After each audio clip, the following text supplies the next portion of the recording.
Roho Mtakatifu, tunakushukuru kwa ajili ya jioni ya leo. Tuko mbele zako kama ulivyotuamini kwa ajili ya kuongoza mjadala huu na kusema kile ambacho umekiachilia ndani yetu kwa habari ya nguvu ya maombi. Nasi Bwana tunajikabidhi kwako, katumie vinywa vyetu kusema na kanisa lako kwa mara nyingine tena, na hili tutakayoyasema yote Bwana yakapate kukaa katika mioyo ya watu na kuleta matokeo makubwa na kutuinua kutoka utukufu hata utukufu, nasi tukauone utukufu wako na kukushangilia na kuishi maisha yale ambayo yanakutukuza na yale ambayo yalikusudiwa katika ile kazi ya msalaba. Ni katika jina la Yesu Kristo tunaomba yote tukiamini. Amen. Karibuni wanenaji wangu hapo mbele. Naamini mmejiandaa kikamilifu. Naamini mna kitu. Amen. Basi naomba tuanze kwa kuangalia maombi. Tumejifunza sana kwa habari ya maombi, nguvu ya maombi. Tumefundishwa na mtumishi mkuu wa Mungu Apostoli Lilian Ndegi. Tukafundishwa pia na watumishi wengine. Kwa hiyo naomba tuanze kwa kuangalia, kwa kudadavua nini maana ya maombi. Kwa namna ulivyoelewa na kwa ufunuo ulionao, ukisema naamini bado itaendelea kukaa ndani ya watu na itaendelea kukliki ndani ya watu, hata yule ambaye hakuelewa au hakuwepo au labda wakati neno linaendelea kuna namna hakuwa amekaa vizuri likampita, basi tutakaposema naamini watu tutapokea tena. Amen. Karibu mtumishi wa Mungu Lisa, anza kwa kutuambia nini maana ya maombi. Tunaelewaje kuhusu neno maombi kabla tujaendelea? Karibu. Bwana Yesu asifiwe. Amen. Maombi ni mawasiliano au muingiliano baina ya pande mbili ambazo ni moyo wa Mungu na moyo wa mwanadamu. Na unaweza kuomba chochote au unaweza kumuomba yoyote, lakini naamini tunaongelea maombi ambayo ni muingiliano kati yetu sisi na Mungu. Na katika huo muingiliano kunakuwa na mahusiano ya karibu sana ambayo yanakufanya wewe uwe na hiyo haki au privilege ya kuweza kuomba. Na muingiliano huo unakuwa na vitu ambavyo lazima viwe vimewaunganisha, na kitu pekee ambacho kinaweza kutuunganisha kati ya huo moyo wa Mungu na moyo wa mwanadamu ni penzi. Kwa hiyo kwa kifupi tu naweza kusema hivyo kwamba maombi ni muingiliano au mawasiliano kati ya moyo wa Mungu na moyo wa muamini. Amen. Maombi ni kule kutumia mamlaka ambayo muamini anayo. Kwa maana kwamba tunafahamu ya kwamba Yesu aliweka mamlaka yake ndani ya kanisa. Kwa maana akasema nimewapa amri na mamlaka. Mambo ambayo mtayafunga hapa duniani na mbinguni yamefungwa. Mambo ambayo mtayafungua na mbinguni yamefungwa. Kwa hiyo kule kutumia yale mamlaka kufunga mambo hapa duniani. Kwa hiyo maana yake ni ukitoa ile tafsiri ya kwanza ya kwamba moyo wa mtu unawasiliana na moyo wa Mungu, tafsiri ya pili maana yake angalia mtu ambavyo anakabili mambo ambayo yapo hapa duniani, lakini akitumia ile mamlaka.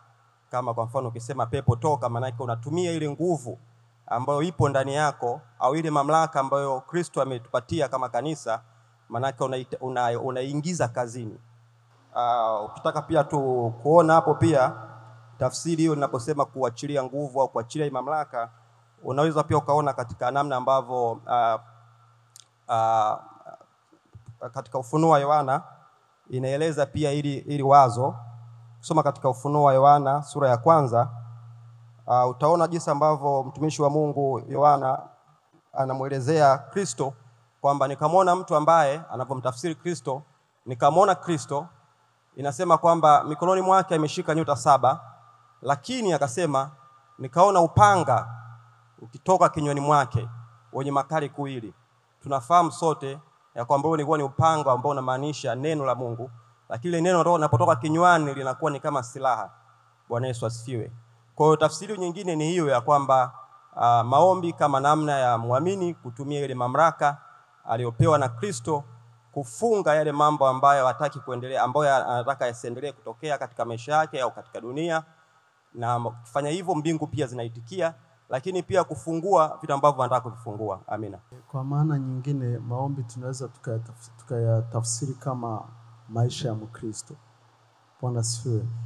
Kama vile huwezi kumtenganisha samaki na maji, ndivyo hivyo huwezi kumtenganisha Mkristo na maombi. Kwa sababu katika nguzo zinazomwezesha Mkristo kusimama, kukua na kuendelea, mojawapo ni maombi. Kwa hiyo tunaposema maombi tunamaanisha maisha ya Mkristo, kwamba Mkristo bila maombi si chochote, bila maombi hawezi lolote.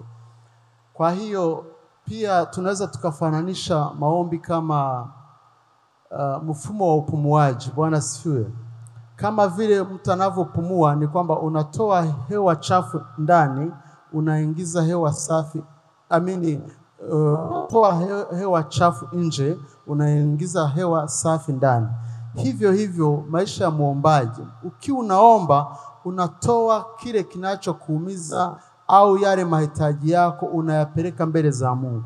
Kutoka kwa Mungu unapokea yale majibu na unapata faraja, nguvu, uweza mpya kupitia maombi. Amen. Bwana asifiwe sana. Namna nyingine ambavyo niweza kuelewa maana ya maombi. Maombi naweza kusema ni njia mojawapo ya kudhihirisha imani nilionayo katika Kristo Yesu. Njia mojawapo ya kudhihirisha imani nilionayo, au mtu aliyeamini, aliyeokoka, anapaswa kuwa ndani yake na mtu ambaye amejaa maombi. Sababu kule kuomba ndio njia mojawapo ya kudhihirisha imani nilionayo katika Kristo Yesu. Sababu imani sio kuwa na nguvu, hiyo sio imani. Imani lazima idhihirishwe katika nguvu yake. Kile ambacho ninakiamini nikidhihirishe kwa namna gani? Mojawapo ni kwa njia ya maombi. Kwa sababu hata neno la Mungu nasema, wewe unasema una imani, basi nionyeshe imani yako katika matendo.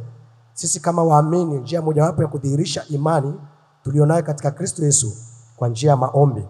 Kwa sababu huko ndani ya maombi ndimo kulimokaa mamlaka kujeuza mambo, kuweza kufanya vitu vikatokea katika ulimwengu wa roho, hata kudhihirika katika ulimwengu wa macho ya nyama.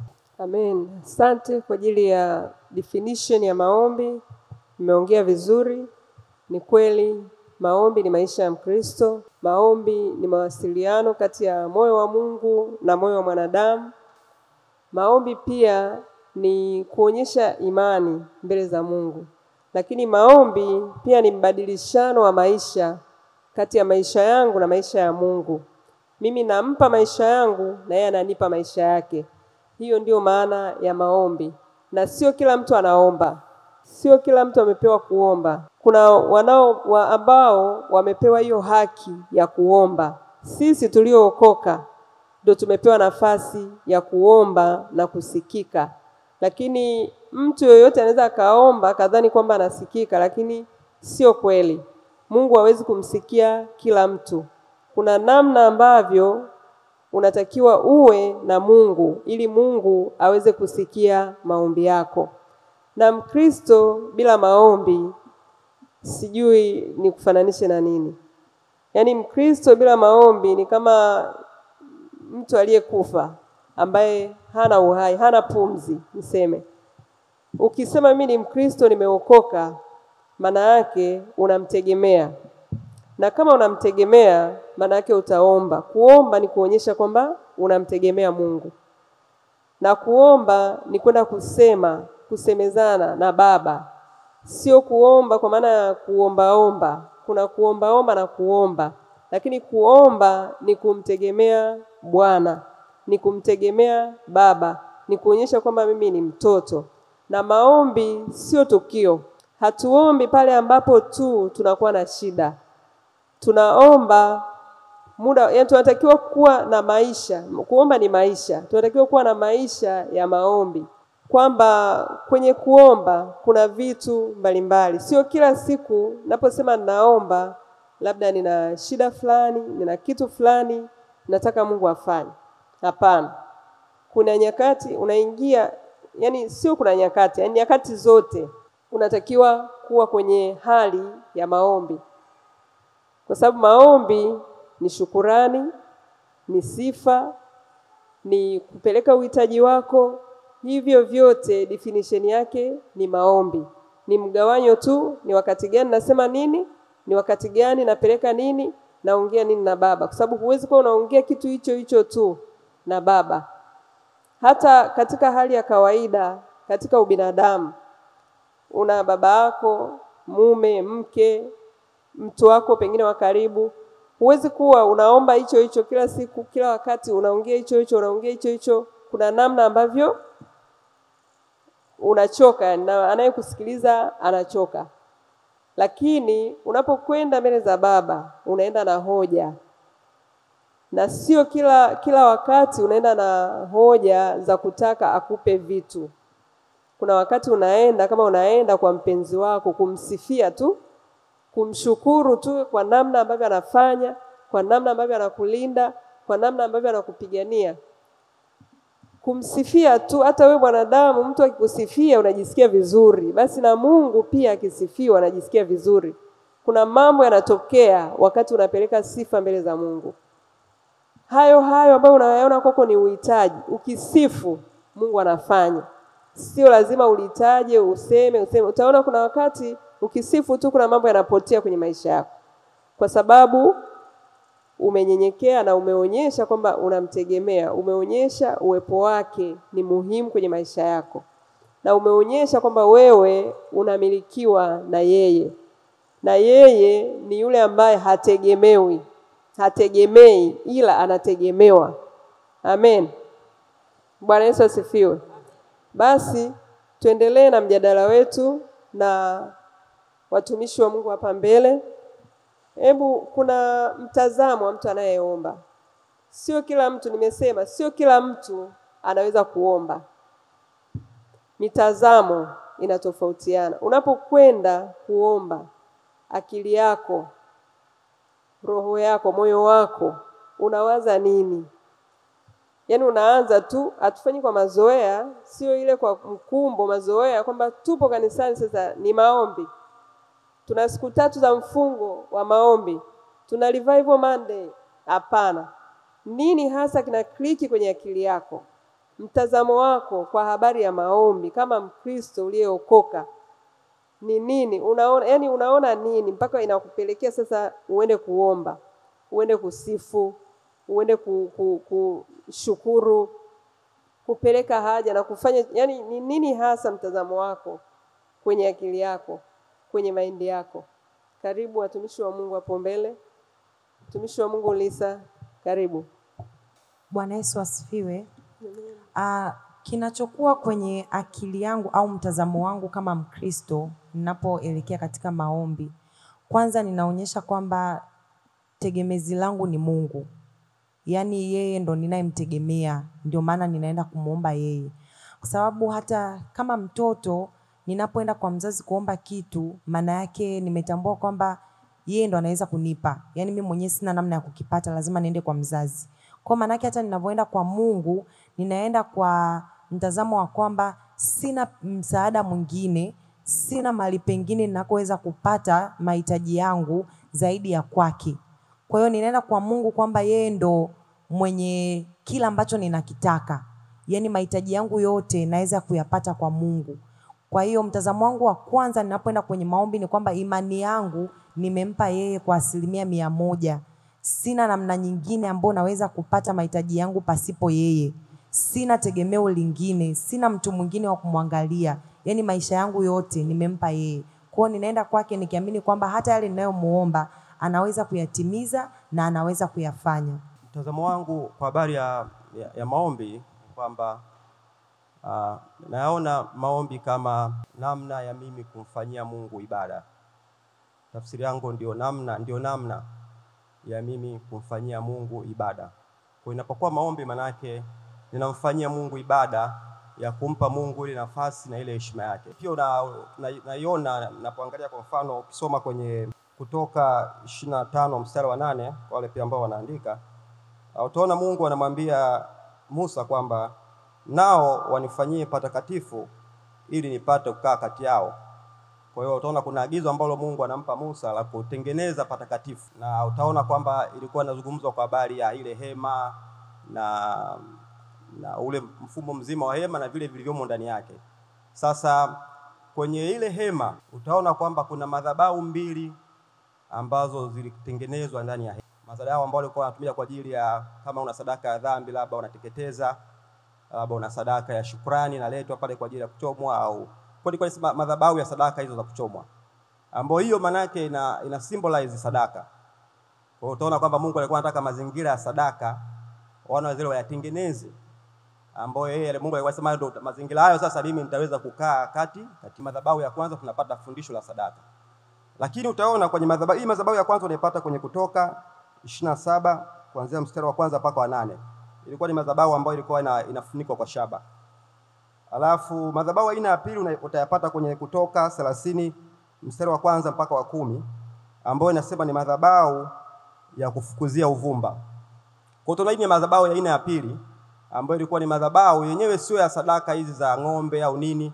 Ilikuwa tu ni madhabahu ambayo kuhani anatakiwa afukuzie uvumba. Sasa kwa nini nimesema hii na tunazungumza maombi? Ni kwa sababu hii madhabahu ya pili inamaanisha maombi. Bwana Yesu asifiwe. Madhabahu ya pili imesymbolize maombi.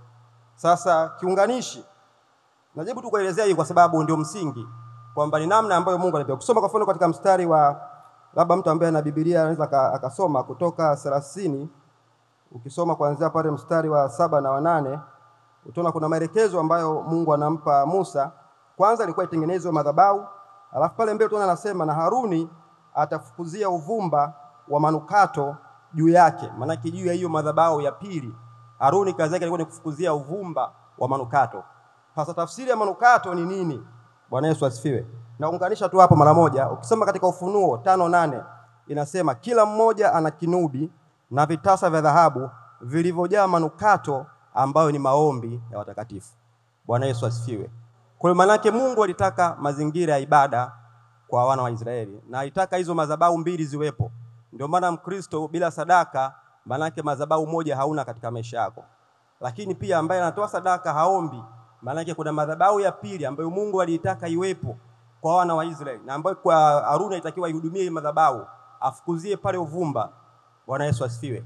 Kwa mimi sasa ninapokuwa ninapata msukumo na wiwa kuingia kwenye maombi, kwa sababu najua kwa namna hii nahudumia hii madhabahu ya maombi ambayo Mungu anaitaka, kama ambavyo alitaka kwa wana wa Israeli ili aweze kukaa katikati yao. Mungu anaitaka pia hii madhabahu ya maombi katika maisha yangu ili aweze kukaa katikati ya maisha yangu na mimi niweze kwenda pamoja na Mungu katika maisha yangu, kama ambavyo Mungu anataka aende pamoja na Wanaisraeli katika safari yao ya kuwapeleka katika nchi ya ahadi. Amina. Tunaposikia maombi moja kwa moja nasikia neno la utii. Bwana asifiwe. Kwa sababu ukisoma Biblia unaona kwamba maombi tumepewa kama agizo, tumepewa kama amri. Ndipo ukisoma wa Thesalonike wa kwanza ile sura ya 5 mstari wa 17 mpaka 19 tunaambiwa tuombe bila kukoma. Lakini kuna sehemu nyingine unasoma ombeni msije mkaingia majaribuni. Maana unaona kwamba sio jambo tena la hiari, ni kwamba ni kitu ambacho tunaagizwa kukifanya. Sasa hapo ni sisi tena tunatakiwa tujiulize, kama imeonekana kama ni sheria au amri au agizo, maana yake tunatii.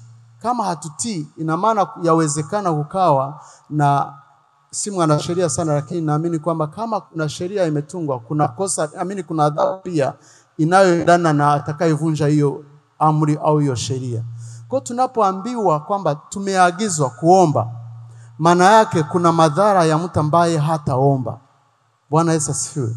Kwa ninaposikia maombi au ninapojiandaa kuingia kwenye maombi, moja kwa moja ninaona kwamba ni sehemu ya kumtii Mungu, kutokana na kwamba niliagizwa ili salama yangu, ili niwe salama natakiwa kuingia kwenye maombi. Kwa kutii hilo agizo, ninaona kwamba kuna mambo mengi na salimika nayo kutokana kwamba nimetii agizo. Mungu awabariki. Bwana Yesu asifiwe. Mimi kwa upande mwingine maombi kwangu inafunuliwa kama ushirika wangu thabiti na Mungu. Pale ninapokuwa na maombi inaonyesha ule ushirika wangu wa halisi kati yangu mimi na Kristo. yale maombi yanifanya kukuwa na ushirika wa karibu, ushirika wa dhati zaidi. Tuseme tu mtu wa Mungu, yamkini wewe ni mzazi katika familia. Unaposafiri, unapoenda mbali na familia yako, kila wakati utataka kujua hali za hiyo familia yako ukiwasiliana nao kupitia simu. Tunaona vile vile watu wanapokuwa katika mahusiano baina ya labda nataka kuoana, wale watu wanakuwa na mawasiliano kila wakati. Anataka ajue hali ya mwenzake, umeshindaje, umekula nini. Na mimi kama mtu wa Mungu, nimempata Kristo ndani yangu. Mungu anachotaka ndani yangu ni kuona ule ushirika wangu mimi na yeye unakuwa endelevu kila nyakati, kila saa. Si kwa kipindi cha tabu au cha mapito, hapana. Na nikaona kwamba haya maombi yananifanya mimi kuwa na ushirika thabiti, ushirika wa karibu na Mungu. Ninajenga ushirika wa karibu na Mungu wangu. Na vile vile haya maombi yananifanya mimi na Mungu kuwa rafiki zaidi, kuwa rafiki. Ndio maana kuna mara Yesu anaagiza, anasema ombeni pasipo kukoma. Na anasema hata sasa hamjaomba, ombeni ili furaha yenu ipate kuwa timilifu. Kumbe nikaona ya kwamba hata furaha yangu ili ipate kuwa timilifu na furaha ya kudumu ni pale ninapokuwa nimejijenga katika maombi. Tena maombi yasiyokuwa na mipaka wala kikomo. Ni maombi yasiyokuwa na sababu. Sio kwa sababu nimekosa hichi, nimekuwa mgonjwa, hali ngumu, nimepita katika vipindi, hapana. Ni nyakati zote. Na vile vile Paulo anasema kwa Waefeso, ukisoma ile Waefeso sura ya 6 mstari wa 18, utatukuta tena Paulo hapo anajaribu kusema na Waefeso kwa habari ya maombi. Kwa hiyo mtu wa Mungu, maombi kwa mtu muamini ni ushirika, ni namna ya kujenga ushirika endelevu na Mungu. Maombi yananipa kuwa na ushirika endelevu, ushirika wa kudumu, ushirika ambao hauwezi kuondolewa na chochote kile. Haleluya, watu wa Mungu. Kwa sababu kuna kitu nilikuwa nasoma kwa habari ya kitabu cha Mwanzo ile 20 mstari wa 3 hadi wa 7. Kuna mtu mmoja hapa anaitwa Abimeleki. Alitenda kitu kibaya. Alipotenda kile kitu kwa habari ya mtumishi wa Mungu, Mungu akakasirika. Mungu alipokasirika akamwambia nitakuua na watu wako wote. Baadaye Mungu huyo akamwambia unapaswa utubu. Na amemwambia unapaswa utubu hii jambo ulilofanya. Lakini akamwambia nenda kwa huyo Ibrahimu ambaye umetenda hilo jambo kwake akuombee. Haleluya, mtu wa Mungu. Nenda kwake apate kukuombea. Ona Mungu angeweza katatua hilo tatizo binafsi. Mungu si anaweza yote, angeweza kumsamehe. Lakini amemwambia nenda kwa Ibrahim akuombee huyo Ibrahim akuombee. Tunaona namna huyu Ibrahim namna moyo wake ambao alikuwa unashirika na Mungu. Mungu alikuwa anamwamini katika vyote. Akamwambia nenda kwa huyo Ibrahim akuombee ili hayo mabaya yasikupate. Haleluya, watu wa Mungu. Kwa hiyo kadiri mimi ninavyojijenga katika ushirika wangu na maombi na Mungu nyakati zote, ninakuwa rafiki wa Mungu. Anaweza kunikabidhi mambo mengi ya kushughulika nayo katika maombi. Nikashughulika na taifa, nikashughulika na mambo ya mtu binafsi ya huyu na yule, akayaleta kwangu kwa sababu tayari ameshaona mimi nina ushirika endelevu baina yake na yeye kupitia maombi. Kwa hiyo ananiamini kwa mengi kwa sababu ninaweza, kwa sababu nimejipanda katika mahala pa maombi kwa nyakati zote na majira yote. Bwana asifiwe sana. Basi wameeleza vizuri kwa habari ya mtazamo wa mtu anayeomba. Lakini pia katika yote mtu anayeomba ni mtu anayependa. Ukimpenda Mungu utaomba. Unakuwa na ule msukumo wa kuomba. Na pia unakuwa na bidii ya kuomba. Kwa sababu unampenda Mungu, unamjua Mungu, unamwamini Mungu. Kwa hiyo una uhakika kwamba unayemuomba anacho cha kukupa. Amen. Una uhakika kwamba siongei maneno hewani. Naamini kwamba Mungu yupo japokuwa humuoni. Na unampenda ndio maana unaenda. Yaani huwezi kwenda tu kama hakuna kitu ndani kinachokuchochea. Penzi linachochea. Penzi linakufanya utamani kuwa karibu na huyo unayempenda. Ni kama unavyompenda mpenzi wako tu, mume wako, mke wako, rafiki yako. Kuna namna unatamani uwe naye kwa karibu, kuna namna unatamani kumsikia, kuna namna unatamani kuwasiliana naye. Mtu unayempenda unatamani kuwasiliana naye mara kwa mara. Basi kama tulivyoona kwenye definition ya maombi, ni mawasiliano kati ya pande mbili zinazopendana, zinazofahamiana, pande mbili ambazo ziko pamoja, ule muingiliano. Kwa hiyo penzi linakusukuma kuomba. Kwa mtazamo wa mtu anayeomba pia ni mtu anayempenda Mungu. Kwa hiyo anaenda kusema na yule anayempenda. Amen. Twende sehemu nyingine tena. Hakuna mtu ambaye anaenda kwenye madhabahu ya maombi akatoka mtupu. Mtumishi wa Mungu amesema sana kwa habari ya faida za maombi. Na tumeona faida kubwa sana. Kuna mabadiliko makubwa, kuna matokeo makubwa kwenye madhabahu ya maombi. Ni mahali ambapo unawasiliana katika siri kati ya moyo wa Mungu na moyo wako. Mnasemezana sirini na majibu yanatokea. Basi hebu tuone kuna faida gani kwenye maombi. Mtu anaweza akasema naomba tu hamna chochote kinatokea. Hebu tuambieni, ni kweli hakuna kitu kinatokea? Amen. Bwana asifiwe sana. Amen. Kwenye maombi kuna faida nyingi, watu wa Mungu. Kwenye maombi kuna faida nyingi hasa kwa sababu hata watu wa ulimwengu wa upande wa pili wa giza nao wanaingia kwenye maombi yao katika ulimwengu wao. Kwanza ninapoomba ninakuwa ninajenga ulimwengu wangu binafsi. Nisipoomba ni hatarishi sana kwangu muamini ulimwengu wa uharibifu kunijengea mazingira ya kuishi. Na ulimwengu wa giza hauwezi kujenga mazingira mazuri ya mimi kuishi. Ulimwengu wa giza hautupendi, uko katika uharibifu. Kwa hiyo ninavyoomba, mtu wa Mungu, ninajenga ulimwengu wangu kuishi maisha ambayo ninayataka mimi. Sio anayetaka mpiga ramli au msoma nyota au mchawi, hapana. Ninapoomba ninajenga maisha yangu au ulimwengu wangu, mambo yangu yaendeje. Vile vile katika kuomba kunakuwa na chanzo cha nguvu. Kwenye maombi kunakuwa na chanzo cha nguvu ya mimi kuweza kuendelea katika Kristo Yesu. Ndani ya maombi vile vile kuna achiliwa ulinzi wa kiungu. Ulinzi wa kiungu unatujilia kwenye maisha yetu. Kupitia maombi yanayoomba, ulinzi wa kiungu unaachiliwa. Kunaachiliwa vile vile ulinzi kwenye familia, kwenye kazi zetu. Katika kuomba Mungu anaondosha madhara ambayo adui alikusudia yatupate. Haleluya, watu wa Mungu. Kwa hiyo ziko faida nyingi tunapoomba au ninapoomba. Kuna madhara ambayo ulimwengu wa uharibifu ambao umekusudia yaje kwangu yanipate, yale madhara yanaondoshwa, yanakuwa hayapo kwa sababu tayari nimesimama kwa nafasi yangu. Kwa sababu vile vile neno la Kristo linatuagiza kwamba tuombe pasipo kukoma. Na kama ni agizo la Kristo, anamaanisha kwamba tusipoomba kuna mambo yatatupata. Ndio maana Yesu anasema, anaambia wanafunzi wake, ombeni ili msiingie katika majaribu. Kumbe ninapokuwa mdhaifu katika kuomba, inakuwa ni hatarishi kwangu kuingia kwenye majaribu mbalimbali. Haleluya. Ninapoacha kuomba kama muamini, mtu niliyemjua Kristo, ninahatarisha maisha yangu. Kuna kuondoshwa kwa madhara juu ya maisha yangu, kuna kutiwa nguvu katika maombi, kuna mambo mengi yanazaliwa, mtu wa Mungu. Maombi yanakusababisha kuwa na ushirika wa karibu na Mungu, ambao kupitia ushirika huo kuna mambo mengi yanatokea katika maisha yako. Bwana sifiwe. Tukiangalia kwenye Biblia, wazee wetu wa imani, kwa ushirika waliokuwa nao wa karibu na Mungu, kuna mambo mbalimbali ambayo yalitokea katika maisha yao.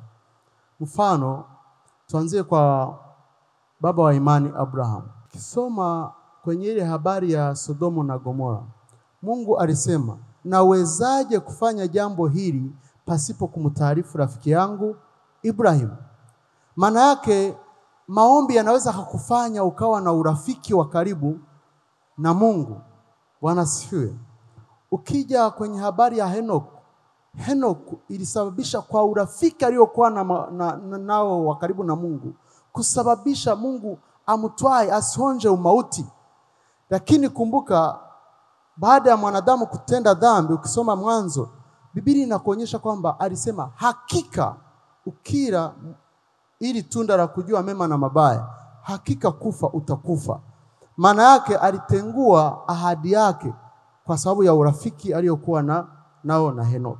Ukisoma habari ya Hezekia, nabii Isaya alivyoenda kumpelekea taarifa ya kwamba ugonjwa aliokuwa nao ni wa kufa hata pona, Hezekia hakuhangaika na Isaya. Aligundua ukaribu alio nao, urafiki wake na Mungu, akamlilia Mungu. Alipomlilia Mungu, Mungu akatengua tena ile ahadi ya kwamba mwanadamu hakika atakufa. Akasema no, akasitisha kifo.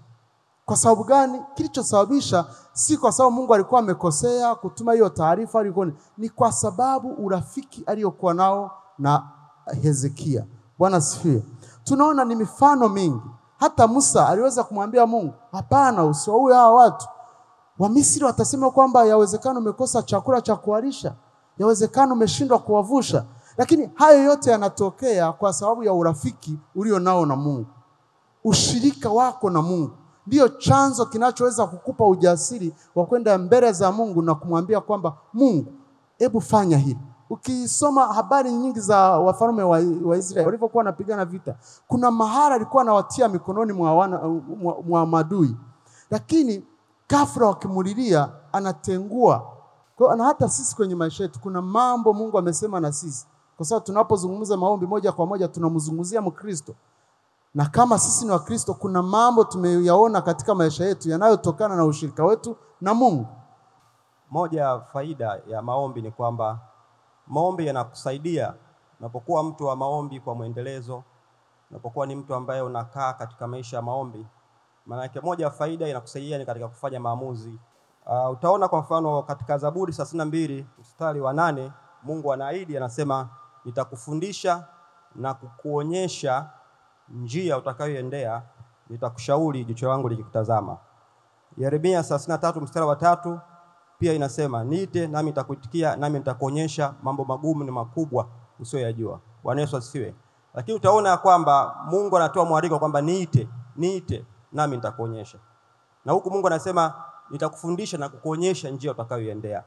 Lakini hii njia ambayo natakiwa mimi kuiendea, hii njia imefichwa.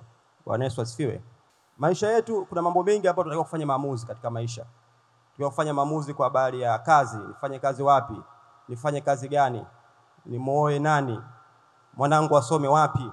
Bwana Yesu asifiwe. Kuna maamuzi makubwa na maamuzi madogo. Na haya maamuzi ndio ambayo yanatengeneza matokeo kwenye maisha. Kwa sababu Biblia inasema kwamba majira ya kupanda na kuvuna hayatakoma katika nchi. Bwana Yesu asifiwe. Na kupanda ni maamuzi ambayo mtu anayafanya. Maamuzi yote ambayo mtu anayachukua katika maisha ni kupanda, na kuna mavuno. Bwana Yesu asifiwe. Lakini pia katika Mithali ukisoma 14 mstari wa 12, Biblia inasema kwamba ipo njia ionekanayo kuwa sawa, ionekanayo kuwa njema machoni pa mtu, lakini mwisho wake ni mauti. Bwana Yesu asifiwe. Kwa hiyo tunasema mtu anapokuwa anaomba, maana yake moja, anatoa nafasi kwa Mungu kuweza kufunua au kuweka bayana kusudi la Mungu kwenye maisha ya mtu. Labda hapa nitoe pia mfano na mimi, kwa sababu ni moja pia ya mtu ambaye nimeathirika sana na eneo hili, kuathirika kwa maana kwa uzuri. Bwana Yesu asifiwe. Na kumbuka nikiwa form 4 kama miaka labda takriban 20 hivi labda iliyopita, nilikuwa natakiwa kufanya uchaguzi wa combination ya kusoma. Niko form 4, najua wanafunzi wanatoka form 4 kwenda advance, kuna michepuo, natakiwa uchague michepuo, na ile michepuo ndio ambayo pia baadaye itakuja kuamua masomo unaenda kuwa nani baadaye. Kwa hiyo nilipata nafasi ya kujifunza nikiwa katika kipindi hicho ndani yangu, kutokana na mazingira niliyokuepo ya ile shule. Nilikuwa nimepata watu wengi walikuwa wamenihamasisha, Leka, wewe tunapokuona nenda uchumi. Kwa ilikuwa ni mtazamo wa wengi ambao nilikuwa nao, tulikuwa na wanafunzi wa advance pale, na wengi walikuwa na mtazamo huo. Na mimi binafsi ilinisumbua kwamba natakiwa nifanye maamuzi gani, kwa sababu nilitaka kuhakikisha kwamba nafanya maamuzi ambayo baadaye sitokuja kujuta. Bwana Yesu asifiwe. Sasa nikiwa katika hiyo ndio nikapata ile andiko la Zaburi 32 mstari wa 8. Ambapo Mungu anasema nitakufundisha na kukuonyesha njia utakayoendea, nitakushauri jicho langu likutazama. Nikiwa katika ile ni kama ile andiko ni kama likawa na nguvu ndani yangu. Nikamwambia Mungu, nitakuamini. Kama unao uwezo wa kufunua, kama unao uwezo wa kuweka bayana hatima ya mtu, nitakuamini katika hilo. Bwana Yesu asifiwe. Na nikaanza maombi. Nikawa naomba. Niko form 4. Niko form 4 tu. Kwa nikawa nafanya maombi. Nakumbuka niliomba kama wiki moja au mbili juu ya lile ombi. Lakini Mungu ni mwaminifu sana. Baadaye kwa namna ajabu, kwa njia ya ndoto, akaja akanionyesha mtu ambaye alikuwa anafanya kitu fulani. Alafu kama picha tu nikaona mtu anachokifanya, yule mtu anafanya vitu, anatengeneza pale vitu vya teknolojia. Alafu baada hapo ile picha ni kama ikaondoka, ikaja picha nyingine ina neno tu electronics. Kwa hiyo baada ya ndoto nilipoamka, nilikuwa na mwalimu wangu mmoja anaitwa Mahundi wa physics, Nikampigia simu kumuuliza hivi electronics ni nini? Kwa sababu kwa kipindi kile kwa form wangu wa form 4 electronics tulikuwa ni somo ambalo tunasoma la physics. Lipo kwenye topic ya mwisho. Kwa hiyo sikuwa nafahamu sana ni nini. Kwa akaanza kunielezea, aliponielezea nikaona ndio mambo ambayo yule mtu nilimuona anayafanya katika ndoto. Kwa namna ile nikajua hapa inabidi nisome PCM na baadaye degree nikaenda kuchukua electronics. Kwa hiyo maamuzi yale au ile moment ilibadilisha maisha yangu. Ni moment na sijuti. Bwana Yesu asifiwe. Yeah. Kwangu mimi ilikuwa ni moment ambayo ilibadilisha maisha yangu. Kwa hiyo yale maswali huku yakati na nikufa. Bwana Yesu asifiwe. Kwa tunasema maombi yanakusaidia katika eneo hilo. Na hapa labda pia niseme Biblia pia inazungumza kwa habari ya amani, kwamba amani ya Kristo na iamue mioyoni mwenu. Lakini niweke tuangalizo sababu najua hapa pia kuna mtego, kwa sababu wengi wamefanya maamuzi ya kuoa na kuolewa, anasema nilikuwa na amani na huyu mtu, lakini tena baadaye mambo yakawa. Wengi ambao wameingia walipata amani. Lakini labda kuna andiko tena lingine labda linasaidia kuelewa kwamba amani haifanyi kazi peke yake. Amani ya Mungu inafanya kazi pamoja na maombi. Bwana Yesu asifiwe. Kwa hiyo unapotaka kutumia amani kufanya maamuzi ambayo ni njia ambayo Mungu ameiweka na amekusudia, lazima ujue kwamba usitumie tu amani peke yake. Kifanya tu kusema kwamba nina amani, lakini kama hujapata muda wa kuomba katika jambo hilo, ili unapokuwa katika maombi maana yake unaruhusu amani inafanya kazi vizuri. Labda niseme andiko ambalo linazungumzia kwa habari ya amani. Ukisoma Wafilipi 4:6-7. Msijisumbue kwa neno lolote, bali katika kila neno kwa kusali na kuomba pamoja na kushukuru, haja zenu na zijulikane na Mungu. Na amani ya Mungu ipitayo akili zote itawahifadhi mioyo yenu na nia zenu katika Kristo Yesu. Amina. Kwa hiyo ukiona hapo nasema msijisumbue kwa neno lolote, bali kila neno kwa kusali na kuomba. Alafu kule mbele inakuja kusema na amani. Kwa amani imetanguliwa na haya mengine ambayo yameanza huku mwanzoni. Bwana Yesu asifiwe sana. Bwana Yesu asifiwe. Kwa tunasema maisha ya maombi, kwangu mimi hapa nimeona faida hiyo. Lakini pia kuna point ambayo mama alifundisha kwa habari ya maombi, kwamba maombi, kwamba kupitia maombi tunaweza kukiendea kiti cha rehema. Na tunapokiendea kiti cha rehema, tunapata rehema na neema ya kutusaidia wakati wa mahitaji. Bwana Yesu asifiwe. Sasa labda kuna kitu ambacho ni jaribu kuelezea. Rehema maana yake ni msaada wa Mungu wa kukutoa ulipokwama. Bwana Yesu asifiwe. Kuna sehemu umekwama, unahitaji kutoka. Mungu akikuhurumia au Mungu akikurehemu, anakutoa hapo. Sasa hiyo supply, huo upaji wa rehema za Mungu unapatikana kwenye maombi. Kama unataka kukutana na rehema za Mungu kwa namna hiyo, Mungu akaachilia rehema zake kwake, wito ni kwamba lazima ukiendee kiti cha neema ili uweze kupata hiyo rehema na hiyo neema ya kukusaidia wakati unahitaji. Soma katika Biblia kuna maandiko mengi, kwa mfano Mathayo 20:30, Biblia inaeleza kwa habari ya vipofu wawili ambao walilia wakamwambia mwana wa Daudi uturehemu. Inasema Yesu akawahurumia. Matendo mengi ya uponyaji ambayo Yesu aliyafanya, matendo mengi ambayo miujiza Yesu aliyafanya, Biblia inasema kabla ya kuyafanya matendo huwa inaanza hapa neno Yesu akawahurumia. Alipowahurumia wale vipofu, ndio Biblia inasema akawahurumia, akawagusa macho yao, mara wakaona wakamfuata. Hata ule muujiza ambao tunaofahamu, muujiza wa mikate ambayo ililisha watu 5,000, ni muujiza mkubwa. Lakini Biblia inasema Yesu alipoona makutano alifanyaje? Watu wa Mungu, sina malizo ya kusema, lakini katika maisha haya tulionayo, maisha yenye changamoto nyingi, maisha yenye mapito mengi, tunahitaji rehema za Mungu. Wengi wanahitaji rehema kwa watu. Ukipata shida utamfuata huyu, utamfuata huyu, utamfuata huyu. Watu hawana majibu. Biblia, Mungu ameweka msaada kwetu sisi. Anasema njoeni kwenye kiti cha rehema. Huko kuzipo rehema. Hizi rehema ambazo Yesu alizifanya kwa watu, kuwahurumia, kuwaponya. Unaenda kwa mfano kwenye Marko pia 1:40, kuna mkoma pale ambao anaelezewa kwenye Marko 1:40-41. Biblia inaeleza kwa yule mkoma, Yesu akamhurumia, akanyosha mkono wake, akamgusa, akamwambia ninataka takasika. Unajua unapokuwa unaenda kwenye kiti cha rehema, kuna matatizo mengine ambayo hata hautokuwa umeyaomba, lakini Mungu mwenyewe kwa sababu umesogea kwenye rehema zake nyingi, yeye mwenyewe anaachilia rehema zake. Bwana Yesu asifiwe. Anaachilia rehema zake. Muujiza wa mikate hawakuomba wale kwamba Yesu tupatie mikate. Upo msaada mbele za Mungu. Ndio maana mtu anapoomba, kadri anapozidi kuomba, kadri anapozidi kuomba, kadri anapozidi kuomba, maana yake hizi rehema za Mungu, huu msaada wa Mungu wa kumtoa kwenye kila mkwamo kwenye maisha yake, kwenye kila hali ngumu kwenye familia yake, unakuwa mwingi. Kwa nini? Kwa sababu ameziendea rehema za Mungu. Bwana Yesu asifiwe. Bwana Yesu asifiwe sana. Lakini pia zipo neema za Mungu. Bwana Yesu asifiwe. Neema inatupa vitu tusivyostahili, vitu ambavyo kwa haki yetu tusingevipata. Wokovu tumeupata kwa neema. Kwa nini? Kwa sababu hatukutolea jasho, hatukuingia ile gharama tukaupata wokovu. Vivyo hivyo kwenye maisha yetu tunahitaji neema nyingi, neema ya Mungu iwe nyingi kwenye maisha yetu. Kuna vitu vingi ambavyo tunapokuwa tunaendelea kwa katika madhabahu ya maombi, na ile neema ambapo kuna neema. Biblia inasema kwenye madhabahu ya maombi, kwenye kiti cha rehema kuna neema. Tunapokuwa tunaziendeza neema za Mungu, moja ya kitu ambacho kinafanya ni kwamba vile vitu ambavyo hata hatustahili kuvipata vinaachiliwa. Kwa nini? Kwa sababu ndio kazi ya neema. Bwana Yesu asifiwe.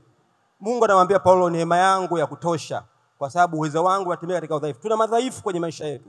Kuna mambo tunapambana nayo, kuna mambo tunang'ang'ana nayo, lakini ipo neema, kwa sababu siri ya hiyo ni neema ya Mungu. Lakini neema ya Mungu inapatikana wapi? Inapatikana kwenye neno ambalo mama amelisema kwa habari ya kukiendea kiti cha rehema, ili tupate rehema na neema kutusaidia wakati wa mahitaji. Amina. Faida mojawapo ambayo tunaipata kwenye madhabahu ya maombi, tunakuwa na nguvu na ujasiri wa kukabiliana na mambo. Biblia inasema tunayaweza yote katika yeye atutiaye nguvu. Lakini hiyo nguvu haiji tu bila maombi. Na unapokuwa na nguvu na ujasiri, hakuna hali itakuja mbele yako ambayo itakufanya ushindwe kuikabili, kwa sababu ya ile nguvu ambayo iko ndani yako. Kuna nyakati tunapitia ambazo hata faraja ya mwanadamu inaweza isikuwezeshe wewe kusimama, lakini nguvu ambayo inakuwa ndani yako inakupa kusimama na kukabiliana nalo, hata kama ni gumu kiasi gani. Kuna mambo kama mwanadamu nguvu zetu zinaweza zikawa ndogo kustahimili, lakini ile nguvu ya ndani ambayo inapatikana kwenye maombi inapokuwa ndani yako inakuwezesha wewe kuweza kukabiliana na lile jambo. Nakumbuka wakati Yesu akiwa msalabani, alifika point maumivu yalikuwa makali, na tunaona kustahimili kwake kumetufanya sisi leo tumeokolewa. Kwa hiyo maombi yanatupa nguvu, ambayo hiyo nguvu ni kubwa, yani inaweza kufanya ukakabili mambo ambayo kwa nguvu za kibinadamu, kwa akili za kibinadamu hayawezekani, lakini kwa nguvu ambayo inapatikana kwenye maombi inatupa kustahimili. Faida nyingine, tunapata hekima ya kiungu. Biblia inasema aliyepungukiwa na hekima na aombe. Manake hekima inakuja kwa kuomba. Lakini yani hata usome vitabu vingapi haikupi hekima ya kiungu. Utapata tu hekima ya kawaida duniani, lakini hekima ya kiungu inapatikana kwa kuomba, ambapo itakufanya hata katika kufanya maamuzi itakuwa ni nyepesi unapokuwa na ile hekima ya kiungu. Hata katika kuongea, hautaongea tu chochote, lakini kwa sababu hekima ya kiungu iko ndani yako, itakupa kusema yale yanayostahili kwa wakati sahihi. Bwana Yesu asifiwe. Kwa hiyo hekima ya kiungu, tuachane na hii hekima ya wanadamu wale sio wazee wa busara. Hapana, hekima ya kiungu ni tofauti sana kabisa na hekima hii ya duniani, kwa sababu hata namna inavyotenda kazi haitendi kazi katika ulimwengu wa kawaida. Inatenda kazi katika mambo ambayo hayahitaji akili ya kibinadamu au akili ya degree au bachelor ili uweze kuamua, lakini anahitaji hekima ya kiungu ili kuweza kufanya maamuzi sahihi. Bwana Yesu asifiwe. Faida ya mwisho nitaongezea, maombi yanatupa vitu vya kiungu ndani yetu. Zaburi ya 51 mstari wa 10 inasema, E Mungu, uniumbie moyo safi, uifanye upya roho iliyotulia ndani yangu. Hii roho safi haikusema kabla ya kuiomba hiyo moyo safi, roho safi alisema uniumbie, manake aliomba. Kwa hiyo kuna vitu vya kiungu tunaweza kuviomba vikaumbika ndani yetu. Haviji tu kwa muujiza, haviji tu kwa kutamkiwa, lakini wewe mwenyewe unaweza ukaumba vitu vya kiungu na vikawa ndani yako. Manake katika kuumba ni kwenye eneo la maombi. Ndio maana hata mara nyingi mama anapokuwa akitongoza maombi, anataka sana tutamke wenyewe, tuseme, kwa sababu anajua iko nguvu katika wewe mwenyewe kutamka na kuumba kile kitu, kwa sababu Mungu ni muumbaji na nguvu iliyoko ndani yake ametupa na sisi. Manake kama yeye aliweza kutamka kitu na kikawa, manake hata sisi tunapotamka kwenye eneo la maombi, kila tunachokitamka kinaweza kuwa, kwa sababu hiyo neema imeachiliwa kwenye madhabahu ya maombi. Asante mtumishi wa Mungu Lisa. Mungu akubariki kwa mchango wako mzuri. Karibu mtumishi wa Mungu Bolis. Mfano mzuri, sisi wote tunatumia maji, labda wakazi wakawa wapi, tunajua tunatumia Ruvu chini, si ndio? Lakini haya maji kufika hapa yanaletwa na mabomba. Na haya mabomba hatujawahi kuyaona, yamefikiwa hapa chini, si ndio? Maana yake jiulize, haya mabomba siku yakitaka yaonekane kwamba sisi ndo tunaleta maji, maana yake hatutapata maji. Nataka munisikilize vizuri. Maana siku haya mabomba yaliyofukiwa chini yakisema tunataka na sisi tuonekane kwamba ni sisi tunaleta haya maji mnayokunywa. Maana yake hatutapata maji. Mfano nchini tuna polisi, tuna madaktari, lakini tuna watu ambao pamoja na kwamba polisi wako pale kuzuia ajali. Kuna mtu hapa kanisani ananyosha mikono mbele za Mungu anasema, Mungu nazuia roho za ajali. Nafanya hiki na hiki. Bwana sifiwe. Maana yake moja kwa moja huwezi kuona kazi ya huyu mtu. Tunaamini kwamba polisi imesimama kwa nafasi zao, lakini kumbe kuna mtu kazuia, na kweli amezuia. Kuna mtu pale, madaktari mahospitalini wanajitahidi kutibu wagonjwa, lakini kuna mtu hapa anasema, Mungu nazuia roho za magonjwa, tauni za kila namna. Huyu mtu hata sifiwa, hata lipwa, lakini Mungu kuna kibali anachokiachilia kwake kwa sababu ameingia kwenye maombi. Bwana sifiwe. Kazi anayoifanya hatoki hadharani kujidai au kujigamba kwamba usione ajali zimepungua, ni mimi nimefunga wiki nzima, au usione watu haumwi sana, ni mimi Huyu mtu hajidai, lakini kazi anayoifanya Mungu mwenyewe ndiye anayejua. Kwa hiyo kuna kibali Mungu anachokiachilia kwa huyu mtu kwa sababu amekubali kuingia kwenye maombi, ambayo ni faida kubwa sana ambayo naweza nikasema. Mungu awabariki. Tunaamini watu wamepokea kitu kikubwa sana. Hiyo ni faida kubwa sana ambayo mtu anaweza asione kwa macho. Lakini katika hilo unapoomba kwa ajili ya wengine, Mungu pia anafanya kwenye nafasi yako. Hata huo uzima ulionao, hiyo pumzi ulionayo, ni Mungu anafanya. Unaweza usione kwa macho, lakini katika ulimwengu wa roho kuna mambo makubwa yanatokea ambayo yanakwenda yanadhihirika katika ulimwengu wa mwili kwa kadiri siku zinavyozidi kwenda. Amen. Tumeona faida za maombi nyingi sana, lakini pia kwenye maombi unapokea utambulisho mpya. Katika madhabahu ya maombi unapokea historia mpya. Historia yako ya zamani, historia mbaya inafutwa, unapokea historia mpya. Unavishwa vazi jipya, unavikwa nguvu, unavikwa uwezo ambao huo uwezo utakutambulisha popote unapokuwa. Watu wataona kwamba huyu amebadilika. Watu wataona kwamba huyu sio yule wa kwanza. Mimi nilibadilika jina, lakini nilibadilika pia hata kimaisha, hata kitabia, hata kwa namna tu yani nilivyo, tofauti na nilivyokuwa mwanzo. Kwa hiyo sio jina tu lilobadilika, lakini hata mwenendo wangu umebadilika. Watu wananiita mchungaji, mtumishi, hata ambapo sijajitambulisha. Kwa hiyo hicho tu naona kweli kuna kitu Mungu anafanya kwenye maisha yangu. Sitoki na kusema kwamba mimi nimeokoka, lakini tu unakuta watu wanasema mtumishi wa Mungu. Mkifika mahali mtumishi, mimi nilibadilishwa jina, nilikuwa naitwa Shamimu, lakini naitwa Catherine. Ili ni jina ambalo Bwana Yesu alinipa, lakini alinibadilisha jina pamoja na historia yangu yote. Aliniondolea uchungu, aliniondolea fedhea, maisha ya aibu, akanipa heshima na kibali ambacho hata sikuwa nastahili. Kwa hiyo kila nikisimama kumshukuru Mungu huwa najisikia kulia, yani najisikia sina maneno ya kutosha kumwambia Mungu nikikumbuka nilikotoka. Kwa hiyo unapoingia kwenye madhabahu ya maombi unabadilishiwa maisha. Vile tunavyoambiwa kwamba tunabadilishana maisha na Mungu, tunakuwa na mwingiliano wa karibu na Mungu. Ni halisi watu wa Mungu kwenye madhabahu ya maombi. Usiingie na kutoka, unatakiwa uingie uishi humo. Maisha ya maombi ni maisha ya Mkristo na yanatakiwa maisha ya mwendelezo. Watu wa Mungu wamesema hapa, wametoa na ushuhuda kwamba maisha ya maombi ni maisha ambayo yana majibu. Huwezi kupokea majibu njiani, huwezi kupokea majibu ukiwa katika mkao wowote. Kuna mkao ambao utakufanya upokee majibu mbele ya mbingu. Mbingu haziwezi kuachilia majibu uko kwenye mkao tu wowote tu. Kuna namna ambavyo unatakiwa ukae na Mungu Popote ulipo, iwe kazini, iwe kwenye biashara, iwe uko njiani, kwenye daladala, kwenye gari yako, kuna mkao ambao ukikaa unapokea majibu. Unaweza kuwa unawaza tu kuna kitu ambacho unawaza kwamba hiki kitakuwaje, lakini Mungu anaachilia majibu hapo hapo. Inategemea ushirika wako na Mungu. Kama ambavyo watumishi wa Mungu wamesema, ushirika unazidi kujengwa pia unapozidi kudumu kwenye madhabahu ya maombi. Lakini huko kwenye madhabahu ya maombi unaumba, unatamka, vitu vinatokea. Tunaumba.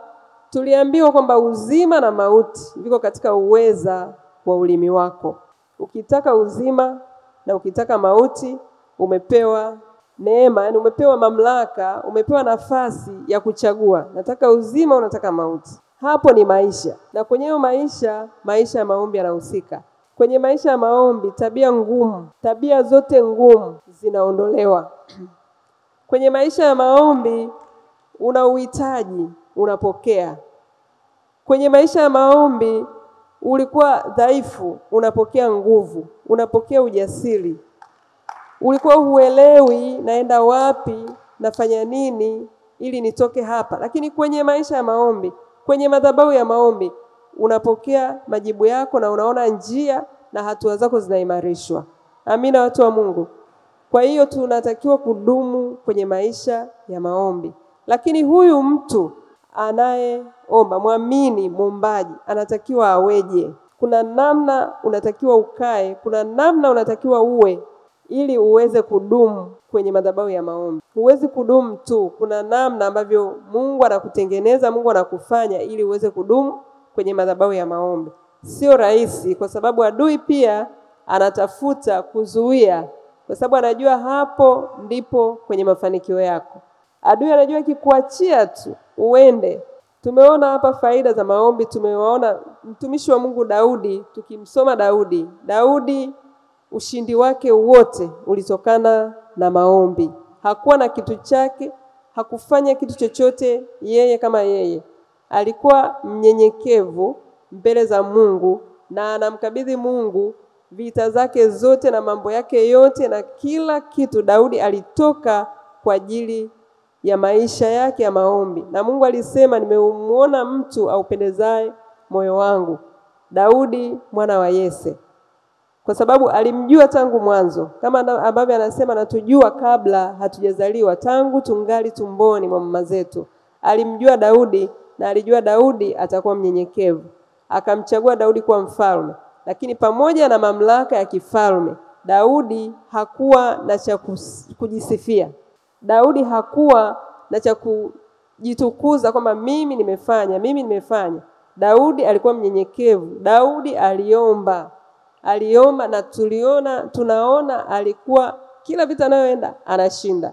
Lakini sio Daudi tu, hata wewe mtumishi wa Mungu ulokaa hapa, unayo nguvu na unayo nafasi ya kushinda kila uendapo, kama tu utatambua kwamba natakiwa nimtangulize yeye aliye mwanzo na chanzo cha mambo yote. Amen. Muamini muombaji anatakiwa kuaje? Sio unaweza kawa na ukawazungumzia vizuri maombi, mbinu za kuomba, ukawa mwalimu mzuri wa maombi, wa kufundisha namna ya maombi. Lakini hapa tunachozungumzia ni maombi tu. Na mtu anaweza kukupa mbinu, amke saa 8, saa 9, sijui saa 10. Hakuna mbinu nyingine zaidi ya kuomba tu. Bwana sifiwe. Sijui kama tunaelewana. Mtu anaweza kukupa namna nzuri, ukiamka saa 8 ndo maombi mazuri, pametulia. Ukiamka saa 9 asubuhi saa ngapi, mchana saa ngapi. Haya yote hayana maana. Mbinu ya maombi ni kuomba. Pale unapotaka kuomba, omba. Hiyo ndo mbinu. Bwana sifiwe. Kwa hiyo mtu anayetaka kuomba anatakiwa aweje? Ni ule utayari wa kuomba. Kuwa na imani katika maombi kulingana na jinsi tulivyoona tafsiri ya maombi ni nini. Bwana Yesu asifiwe. Lakini uchukue tahadhari ukijua kwamba maombi ndiyo kitu pekee shetani anachokipiga vita sana. Unaweza kuhubiri, shetani hana shida na wewe. Unaweza kaja ibadani, shetani hana shida na wewe. Unaweza kufanya hayo ukatoa kadiri ya uwezo wako, haina shida. Lakini siku utakavyoanza kuingia kwenye madhabahu ya maombi, hapo shetani yuko na wewe. Bwana sifiwe. Tuangalie mfano pale alipoenda kumjaribu Yesu. Yale ni majibu tosha yanayompa maana ya maombi shetani. Alikutana na Yesu wakati amemaliza maombi. Maana yake majibu aliyoyaona, alijua ni nguvu gani mtu anayeomba na kuwa nayo. Lakini pia alijua kwamba mtu anayeomba anajibiwa, kwa sababu na shetani aliwahi kuomba akajibiwa. Bwana sifiwe. Ukisoma Ayubu unaona kwamba shetani aliomba na alijibiwa. Kwa anajua utakapokubalika mbele za Mungu lazima utatoka na majibu. Lazima utakapokuwa mbele za Mungu katika hali ya kuomba, cha kwanza ule utayari uwepo. Lakini cha pili, ujue kwamba hii ni vita unayoifanya, sio lele mama. Kwa hiyo unatakiwa uwe na nguvu katika hilo unalolifanya. Biblia inatuambia tuvae silaha zote. Tunatakiwa sasa unapoingia kwenye maombi, kwa sababu ni vita ambayo umeanzisha, uwe tayari pia katika kuipigana. Kama mtumishi wa Mungu alivyoelezea, kwenye maombi hakuna mbinu. Sababu neno la Mungu linasema wazi ya kwamba kila anamwendea Mungu na amini ya kwamba yupo. Kinachotakikana ndani yangu ni imani. Ninapoomba niwe na imani katika Mungu, niwe na imani kile ambacho ninaomba. Kwa sababu pasipo imani hata ya maombi yanakuwa hayana faida, yanakuwa hayana mwelekeo. Ndani yangu niwe na imani ya kwamba kile ninachokiomba nitapata, na huyu ninayemwendea katika kuomba atatenda. Kwa sababu ndani yetu kwanza neno la Mungu linasema ya kwamba kabisa hatujui kuomba itupasavyo, lakini Roho wa Kristo akaenda ndani yetu. Huyo ndiye anatupa kuomba kwa namna ya Mungu kusikuweza kutamkika. Haleluya, watu wa Mungu. Kwa hiyo tunaomba kwa namna Roho wa Bwana anayekaa ndani yetu anavyotuongoza kuomba. Kwa hiyo hakuna mbinu yoyote isipokuwa ni kuamini, na kuamini kwamba huyu nayemwendea katika kusemezana naye, kubadilishana naye mazungumzo, ya kwamba anaweza, hajawahi shindwa, yeye ni yote katika yote. Haleluya, watu wa Mungu. Hicho ndicho ambacho kinatakikana ndani yangu kama muamini, niwe na imani, na vile vile ndani yangu niwe nimelijaza neno. Sababu haya maombi hayaji tu, kinachozalisha maombi ni neno la Kristo ambalo naliingiza ndani yangu. Lile neno ndio ambalo linazalisha maombi ndani yangu. Neno kadiri ninavyoliingiza kwa wingi ndilo linalozalisha kunipa kuomba sawa sawa na mapenzi ya Mungu. Haleluya, watu wa Mungu. Ili niweze kuomba, kwanza inabidi nimjue ninayemuomba. Daniel alikuwa anamjua anayemuomba. Ndio maana alikuwa na ujasiri wakati mfalme amesema wamwabudu yeye tu. Yeye aliweza kuomba na kufungua madirisha kila mtu amuone, kwa sababu aliamini ya kwamba huyu ninayemuomba hawezi kunaibisha. Kwa hiyo ili niombe vizuri lazima ninayemuomba nimjue, nijue ana uwezo gani wa kufanya mangapi, kwa nini namuomba. Kwa hiyo ninapomjua inanipa hata mimi ujasiri na nguvu ya kuweza kumuomba. Lakini pia lazima nimpende. Ninapompenda nitafurahia hata kumuomba. Sitalazimishwa, sitasukumwa, sitakuwa na ratiba. Yaani muda wowote na sasa, kwa sababu ninampenda, amejaa ndani yangu. Kwa hiyo muda wowote ninakuwa na msukumo ndani yangu wa kutaka kumuomba. Lakini kingine, niwe na moyo wa utii. Kwa sababu maombi yamebebwa na neno. Na neno la Mungu lina maelekezo mengi ambayo inabidi tuyafuate. Lakini pia katika kuomba, tunaomba kulingana na vile neno linavyosema. Maanake kama siwezi kutii ile sauti ambayo inasemana mimi kupitia neno, siwezi kuomba. Kwa lazima pia utii uwe ndani yangu ili uweze kunisukuma kuweza kuomba, kwa sababu lazima nisikilize kile ninachoambiwa, na ninapoomba pia yule ambaye naongea naye lazima pia nisikie ni nini anasema na mimi. Maanake anachokisema lazima nisikilize na nifuate. Kwa hiyo inabidi ndani yangu pia kuwe na utii ili uweze kunisukuma mimi na kuniwezesha kuomba. Amen. Ni kweli tunahitaji namna gani unatakiwa uwe ili pia maombi yako yaweze kuwa mepesi, maombi yako yaweze kupokelewa kwenye kiti cha enzi. Unatakiwa uwe mtu uliyejaa neno. Siwezi kuwa na unyenyekevu na utii kama sina neno. Kwa hiyo ili hivi vyote vitokee kwa ujumla wake, lazima niwe na base, niwe na neno. Neno la Mungu linanitengeneza, na neno la Mungu linaachilia ubichi ndani yako. Kunakuwa hakuna ukame. Unajua unaingia kwenye maombi kama huna neno, kunakuwa na ukame. Unaomba lakini unaona hakuna connection. Upati ile connection. Lakini ukiwa na neno, ukinyanyuka tu, ukiwaza tu, tayari unapata ile connection na Mungu. una feel ile uwepo wa Mungu ndani yako, nguvu ya Mungu inashuka ndani yako, kwa sababu neno linakuponda ponda, linakufanya unakuwa mnyenyekevu, na ule moyo wa jiwe unaondolewa, moyo wa nyama ndani yako unapandwa ndani yako, ambao sasa utakuwezesha maombi. Inakuwa kitu rahisi sana kwako. Unaweza kuona maombi kama ni mzigo. Maombi ni kazi ngumu, yani ni kama furushi gumu umelibeba, lakini ukiwa na neno ndani utaona maombi ni kitu chepesi na utakifurahia. Na hicho ndicho kitakupa sasa kubarikiwa, kitakupa kupokea majibu yako, kwa sababu tu tayari una mpenyo kati yako na Mungu. Mbingu ziko wazi kwa sababu ya neno, na penye neno pana Roho Mtakatifu. Biblia inatuambia Roho ndiye utusaidia kuomba kwetu. Hatujui kuomba ipasavyo, lakini Roho mwenyewe utuombea kwa kuugua kusikoweza kutamkika. Kwa hiyo Roho anakaa mahali penye neno. Tunahitaji neno ili tuweze kuomba vizuri, kuomba kwa usahihi, kuomba vile ambavyo Mungu anataka tuombe. Amina, watu wa Mungu. Amina. Tungeweza kuona namna gani, utajuaje kwamba huyu Mungu amejibu maombi. Kuna nyakati, kwa sababu ya muda hatuwezi kuongea sana.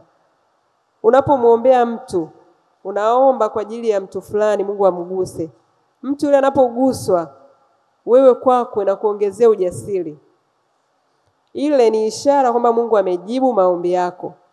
Unapomgusa mtu anaumwa afa anashuhudia kwamba nimepona. Hata ukimgusa mtu pepo likilipuka, unajisikia vizuri. Vile unavyojisikia vizuri inakuongezea ujasiri, inakuongezea imani, inakuongezea kuamini kwamba Mungu yupo. Amina, watu wa Mungu. Kwa hiyo sometimes tusiogope kuwaombea watu. Tusiogope kuomba, usiwe na mashaka kwamba asipopona, au labda unamwombea mtu hata hajalipuka mapepo, unarudi nyuma unajiona kama vile una imani. Hapana, sio kila mtu anaweza pia akalipuka mapepo. Kuna mwingine Mungu anafanya huko kwenye mambo yake, anakuja kujikuta baadaye amefunguliwa. Anaweza asishuhudie lakini amefunguliwa. Ndio maana unapoomba pia unatakiwa kuamini. Biblia inatuambia mnapoomba aminini ya kwamba mmepokea. Kwa hiyo imani, kama tunavyosema, imani inakusaidia kuamini kwamba unapokea, na pia inakusaidia kuendelea kudumu kwenye madhabahu ya maombi, kwa sababu unamjua na unamwamini na unajua anatenda. Amina. Hautachoka kuomba kama ukiwa na neno. Amen. Kwa hiyo neno la Mungu ndio msingi wa mambo yote. Haleluya, watu wa Mungu. Amina. Basi kwa kumalizia, naomba kila mmoja aseme tu neno lolote kuhusu maombi. Chochote ambacho unayua kusema kuhusu maombi. Karibu watumishi wa Mungu. Nusu dakika. Bwana Yesu asifiwe. Kuna msemo mmoja mama anapenda sana kuutumia kwamba maombi sio kituo cha kupeleka shida, ila ni hata kama hauna shida tunapaswa kuomba. Yaani hata katika raha. Tena hamna maombi mazuri ya kuomba wakati una raha kuliko yale maombi ya kuomba wakati una shida, kwa sababu tutaenda kwa malalamiko. Lakini maombi sio kituo cha shida. Amen. Asante mtumishi wa Mungu. Amina. Bwana Yesu asifiwe. Neno ambalo nataka niseme ni kwamba maombi ni maisha, na nilikuwa nasoma leo asubuhi Biblia, lakini kuna mtazamo naanza kuufikia. Sijajua bado, sijafika kwa sijaweka ukomo kwamba nimefika mwisho, lakini naanza kuona kwamba kama sio maombi, yaani mtu muamini asipokuwa mtu wa maombi, manake anapoteza ile hali ya kukesha. Biblia inazungumza ya kwamba kesheni kwa kuwa hamjui siku wala saa. Bwana Yesu asifiwe. Bwana Yesu asifiwe. Kwa manake na saa nyingine Yesu akawaambia mitume wake hamkuweza kukesha pamoja nami hata saa moja. Manake lugha ya kukesha kwenye Biblia inazungumza kwa habari ya nini? Kwa habari ya maombi. Nasema yule mwenye nyumba angejua saa ambayo mwizi angekuja, basi angekesha. Bwana Yesu asifiwe. Sasa nini nasema? Kuna kitu nakiona kwamba ili muamini awe salama, kwa maana ya kwamba awe tayari kumpokea Kristo wakati wowote ambapo Kristo akiyatoa maisha yake. Maana huyu muumini anakuwa na uhakika wa kwenda mbinguni. Ni lazima awe mtu wa maombi. Bwana Yesu asifiwe. Ni lazima awe mtu wa maombi. Kwa hiyo neno langu ni hilo, kwamba maombi, pamoja na yote ambayo tumeyasema kuhusu maombi na yote ambavyo tutavipata, lakini lazima tujue kwamba maombi ndio njia au ndio namna ya sisi ambayo tumeagizwa, ambayo itatupa sisi kuwa katika ile hali ya kukesha, kuwa tayari saa yote, wakati wote ambapo Yesu anasema anakuja kuyachukua maisha yetu, basi tuko tayari kumpokea, tuko tayari kwenda kukaa na Baba mbinguni. Amina. Bwana asifiwe. Biblia inatuambia Mungu anapenda watu na yeye ni Mungu wa wote wenye mwili, lakini marafiki zake ni wale wanaomwendea kwa madhabahu ya maombi. Mungu awabariki. Bwana Yesu asifiwe. Unaweza kuwa unasema ndani yako, kwa nini niombe? Mungu si ananijua, si anajua shida zangu. Mungu anachojua ni kwamba wewe hutaki kuomba. Amen. Asante. Ameongea kitu kikubwa, ni kweli, kwa sababu hata Yesu hakuwa na shida lakini aliomba. Na yeye ndiye mfano wa sisi, ndiye kioo chetu. Tunamwangalia yeye. Aliomba, alituombea, pamoja na kuwa alikuwa Mungu, lakini alikuwa anaomba. Amina. Alikuwa anaenda mlimani, mara nyingi alikuwa anaomba. Amen. Watu wakuu tunaowaona, tunaowasoma kwenye Biblia, wote walikuwa wanaomba. Kwa hiyo kuomba ni lazima. Mkristo aliye hai lazima awe anaomba. Kanisa lililo hai ni kanisa lenye maombi. Kwa hiyo tunahitaji kuomba, tena kuomba kwa bidii, tena kuomba bila kukoma. Amen. Maana Biblia inatuambia ombeni kwa bidii, ombeni bila kukoma. Kwa hiyo tunatakiwa kuomba, watu wa Mungu. Tunaona watu walioomba kwa bidii walijibiwa. Yule mwanamke Mkananayo alikuja na mtoto wake anaomba, Yesu akamwambia, siwezi kukitoa chakula cha watoto nikawapa mbwa. Lakini bado hakukata tamaa wala hakuchoka. Akasema hata mbwa hula makombo chini ya meza za bwana zao. Na tunaona Mungu alifanya. Kwa hiyo maombi yako hata kidogo tu yana majibu, lakini ukiomba kwa kumaanisha kutoka ndani ya moyo wako. Amina, watu wa Mungu. Mungu awabariki. Huu ndio mwisho wa mjadala wetu.